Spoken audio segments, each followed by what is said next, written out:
Luffy doesn't fight villains. He walks into places where controls become normal and breaks it like it was never real. Every One Piece arc asks the same question. What does it mean to be free? Freedom isn't doing whatever you want. It's being present and having the will to choose. Because real freedom accepts the whole package. The good and the bad.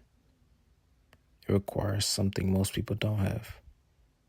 The courage to be disliked. So tell me, are you strong enough to have it all? Or are you too weak to take it? In my opinion, Monkey D. Luffy is one of the most unique freedom characters in fiction. When I think of freedom characters, names come fast to me, such as Sinbad the Sailor, Joker from Persona 5, and Aaron from Attack on Titan. And I think Luffy personally belongs on that front cover. But here's what most people miss. Luffy really doesn't have character development the way most characters do. That's true. But he doesn't need to learn who he is. Luffy already knows who he is. In a world full of masks, Luffy shows out the constant truth. One Piece clearly says it. The Pirate King is the freest man on the sea. Not the strongest, not the smartest, the freest. So what does that actually mean? Luffy's philosophy is simple. He doesn't think his way into freedom. He acts his way into it. His authenticity isn't what he says. It's what he does. That's why he's the same everywhere. No mask, no switching up, no new morals for comfort. And the biggest thing people miss is Luffy doesn't control people. He trusts them with agency. He won't force you to change, even if he cares about you. But he will bring you to a moment where you have to choose. Because to Luffy, freedom isn't something you get handed. It's something you claim. We see this from the very beginning. Kid Luffy doesn't just say, I'm going to be a pirate. He commits. He stabs himself under the eye to prove he's built for it. Reckless? Yeah.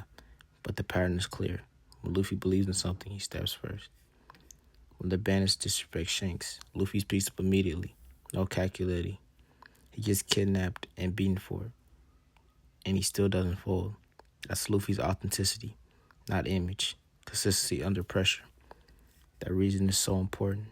It's because he learned it from the best blueprint possible. Shanks showed him strength without insecurity, presence without ego. They can laugh off disrespect. When the line gets crossed, they don't hesitate. So Luffy learns this early. Freedom isn't out loud all the time, but it's absolute when it matters.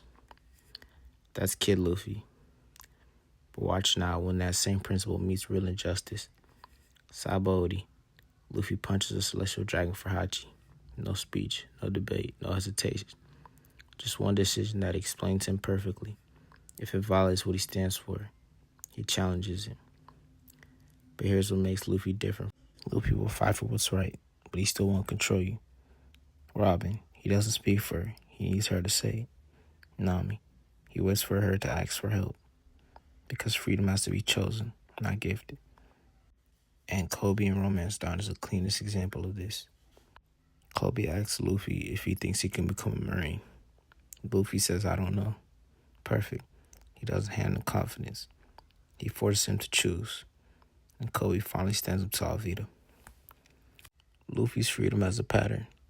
Action, consistency, and agency.